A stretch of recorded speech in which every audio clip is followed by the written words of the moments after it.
Hey buddy, this is Colin, Mr. Oldschool Gamer. I wanna thank you for checking out this video and welcome back to the channel.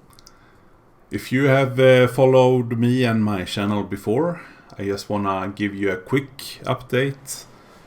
I managed to pull through my gastric bypass surgery last week. I had dropped 21 kilos before the operation, and I dropped 4 kilos since post-op, so to speak. So I'm feeling really good and really happy, and I just want to thank you guys for all the support. Today I'm bringing you a cruiser game on I can never learn what this map is called. I know what its sister map is called, I think. Is it Northern Lights?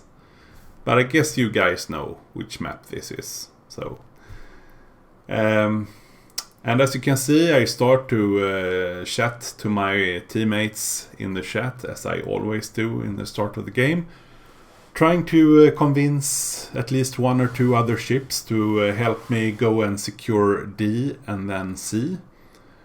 This is a tactic that is usually very frowned upon on this map. For some reason, I know that my mentor in this game, Flamu, says the same, that it's retarded to go for D and C pretty much. Maybe not his words, but pretty much the consensus. And the thing is, I have had great success always doing this tactic on this map. Doesn't really matter if I spawn on this side or the north side, I always try and go for D, and then I will try a ninja cap C from the small channel. And if you just get like one or two ships to follow you in and support you, it's actually often a pretty easy task to secure both these caps and of course secure half the caps for your team. So it's a minimum effort and maximum payout pretty much. Now, for some reason, this pretty much never happens, but for some reason the entire enemy team has chosen to go straight into C. Which pretty much fucks up my plan a little bit. Usually the enemy team goes for A or B on the north side of this map. But so I have to think on the fly and adapt my plan on the fly. So I take out the enemy Shipayev, which is always great, earning me the first blood medal. And now I'm just trying to hold my push into D a little bit, because we have two battleships and a destroyer heading for that cap already. And I realized that my Gneisenau body here on my team is in a world of hurt. As you can see, he's getting focused on by like 8 enemy ships. So I'm just trying to reverse my Kutuzov as fast as I can. I pop my smoke, trying to get my smoke cloud to cover him as well, because I don't want him to die. And also, of course, playing that great role that pretty much only Kutuzov can play, being that deterrent, that they should not be able to just get free pot shots on my friend in the Gneisenau here. Because for every salvo they try shoot him, I will try and engage them as well. So if they are gonna continue trying to fire upon him, it will come to a cost, and that is the role of the Kutuzov pretty much. You can defeat the Kutuzov, I'm not saying that, but it will always come to a great cost, as you will see in the end of this game. So I'm just trying to use my smoke as long as I can. I can't really see any enemy ships on the D side yet, so I'm just staying here trying to get as many fires, get as much damage I can for as long as I can. And I'm really putting the hurt to this Izumo, the Kugi CZ. I started some fires on him and well, I don't think he likes me very much. Now, I wrote in chat that before that I don't want the teammates to head north on D, because as you can see now, the Akitsuki and the Bismarck on our team has, well, they have fucked up a bit. They have steamed straight forward right into the majority of the enemy fleet, and well, there's no way anyone can save them at this point. So the Akitsuki is getting taken out first, and now the Bismarck is all alone. And this is a great thing for you new players to understand. You can't really push that far forward. You can't overextend, because you will always die. What these 3 ships who went for D and capped D should have done, as soon as Akitsuki has capped D, the battleships should have stayed like on the F or G line, just supporting him, but still be able to fall back when you can see this whole enemy fleet is coming around that bend on the C line.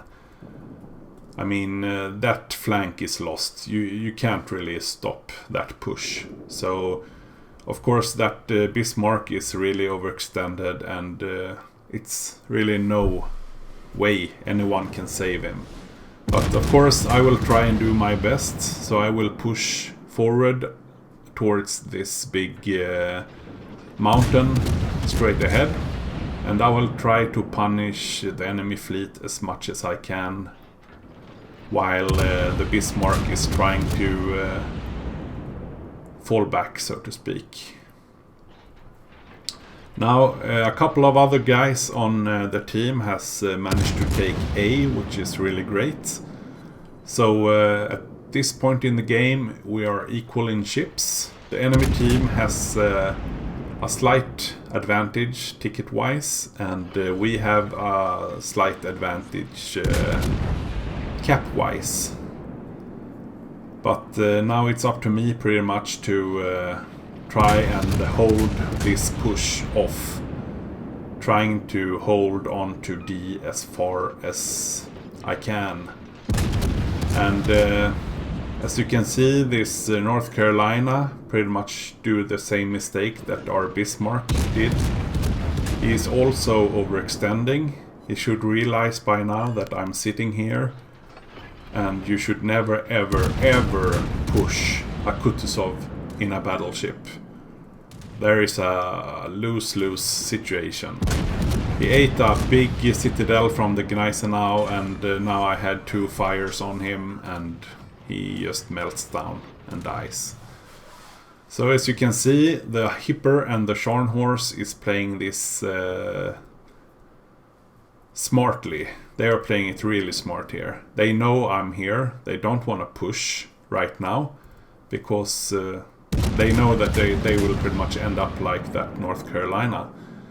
So they're trying to stay behind the islands, stay hidden, and I'm just sitting here trying to kill down some torpedo bombers for the fellow, I think it's a Gneisenau, yeah, who's behind me. So I shoot down some of his torpedo bombers. And if you wonder about the angle on this clip, it's because I had to record this clip of a replay file afterwards, because my recording wasn't enabled when I played the game. That is why the camera angle sometimes looks a bit strange. Now the enemy Kutuzov actually decides to push anyways, which I can't really recommend. But of course he will pay for it. I mean, I can understand him somewhat. I mean, the Scharnhorst is a really, really strong battleship. I would actually consider the Scharnhorst tier for tier being one of the strongest battleships. But it's never a good idea to push a Kutuzov. And now, of course, I also have a Belfast, which is another extremely strong ship. And also a Gneisenau. So, I mean, this guy has pretty much committed suicide. I don't think my Torps is gonna hit him. But, I mean, I'm just melting this guy away. I get one shot at me, 6,000. But I have pretty much taken 40,000 off him, so it's a good trade. I take that trade any day. He should never have pushed. He should have just waited for more support or something. So I get kill number 3. And now they are pushing up on both sides. And we are a very small group of teammates trying to hold both D and the C flank. The rest of the players are very far away at A and can't really do much for us. Or for the team, for that matter. I mean, I'm not really sure what that Hipper is doing up on A line. I mean, if he probably are looking for the CV or something, I'm not sure. But I know where the CV is. And this CV has fucked up. He pushed too hard. Don't get me wrong, I love CV players that push with their team. But he shouldn't overextend like this. Not when a Kutuzov is around. And it doesn't really matter. He wants to send his planes. Sure, send your planes. I can shoot them up. Meanwhile, setting you on fire and eating your citadel. And if you guys wonder why I get so many citadels on this Ranger, it's of course because I have the Captain perk Inertia Fuse, which makes my HE shells pretty much armor penning, so I can pen a Ranger with ease with my Inertia Fuse HE. So I kill off the Ranger and get my 4th kill in the game. And if you look at the stats right now, I have 114,000 damage done, 4 kills. We have 2 caps each, even though the enemy team are now capping A. And we are down 1 ship, but the tickets are still pretty equal. So we have a couple of ships pushing up on this seaside. I switched to armor piercing to take this Chapayev out, but he managed to get killed by the Ranger. So I'm just looking around, and here is where I wouldn't really say that I fucked up, but I fucked up. No, not really. I mean, playing the Kutuzov for so long as I have done, you tend to be playing quite aggressive, and pushing up this close to a tier 9 enemy Izumo isn't really what you should do in a Kutuzov, but I had faith in my smoke at this point in time, and just look at this salvo and, well, you can draw your own conclusions. Here I angle off and I engage my smoke, and this is only secondaries that are hitting me right now. Now this point I'm undetected, so the Sumo can't target me. And just look at this salvo. Look at this salvo. Bam! 23,000. Bam! Mic drop. Okay. Why don't you just say what you really feel, Izumo? I know I've taken like half your health before at sea, but okay, I get your points. I'm not on your Christmas list. Well, that said, keeping me alive at 800 HP was a mistake, Izumo. Very big mistake. Good salvo though, good salvo. I have to give you that. Getting that many citadel hits on a Kutuzov undetected in a smoke, even though I was like 8-9k away. That was a good salvo. It almost ended me in this game. So we have 1 cap, enemy team has 3 cap.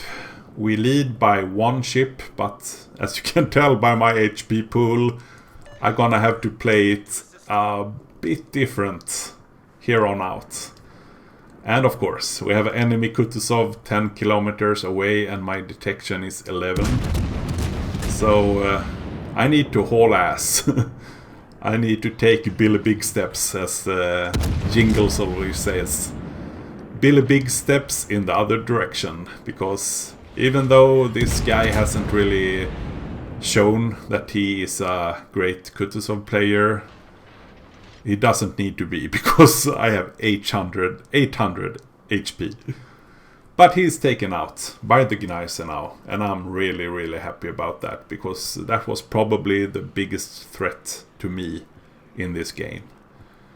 Now, here's a problem. We are 2 ships up on the enemy team. They are 1 cap up on us. And I mean, the clock is ticking down, and I really need my teammates to do something here. The Hipper, who has sailed around the A-line for like 5 minutes, now thought it was a good idea to just head straight into the enemy. The enemy is still alive at sea. The Belfast is playing it smart. He's actually trying to go for the sea cap, so we can stop this ticket bleed, which is really great. Me, of course, being the retard that I am, I pick a fight with a North Carolina who is full health pretty much. And just look at this. I mean, that North Carolina had 60,000 HP when I started to engage him. I have 800. I'm spotted. So of course I'm gonna have to play it pretty ice cold, like Iceman. Because he just need to look at me the wrong way and I'm dead. But look just how my Kutuzov managed to just ship away. A little bit there, a little bit here. Just shipping away, starting a little fire. I mean, my damage counter just keeps on moving up. I'm almost at 150k damage done. And of course, a Confederate I got before. And I mean, it's always great to get a Confederate, and I'm not trying to sound really cocky, but Confederates and Arsonist is really, really common to get in a Kutuzov. You pretty much get them every other game. Otherwise you're playing the ship wrong. So I'm just trying to play as smart as I can, using the terrain to my advantage, lobbing my shells over this huge mountain, and still putting the hurt to this North Carolina who plays right into my hands while he's pushing straight into me. I mean, you should never ever push a Kutuzov, because he will always win. So of course I earn my 5th kill and Kraken unleashed, but it's only 10 seconds left. And it actually took me a while to realize that this game was a loss. They have 100 tickets more than us. And, well, It just baffles you sometimes. So, pretty good game at least. Over 840,000 credits made. Over 170,000 damage done. 313 shells hit. 19 planes shot down. 5 kills. 12 fires. 4 citadels. And 12 cap defend ribbons. And still a loss. Well, I mean, what's wrong with this picture? The guy who was number 1 in the game, the first guy on the winning team, he has the same score as I do. And I have 5 kills and he have 0 kills. So I'm not sure what happened this game, but it was a hard carry. That's all I can say. So I tanked 1 million potential damage for the team. Made a 130,000 in shells and almost 40,000 in fires. Made off pretty good. Good credit, good income. So I want to thank you guys for checking out this video. Please leave a like and a comment below, and don't forget to subscribe to the channel if you haven't already. And I want to wish you guys a really great Friday night and of course a wonderful weekend. The spring is coming to Gothenburg, which is a great thing. So until next time, have a good one. Bye bye.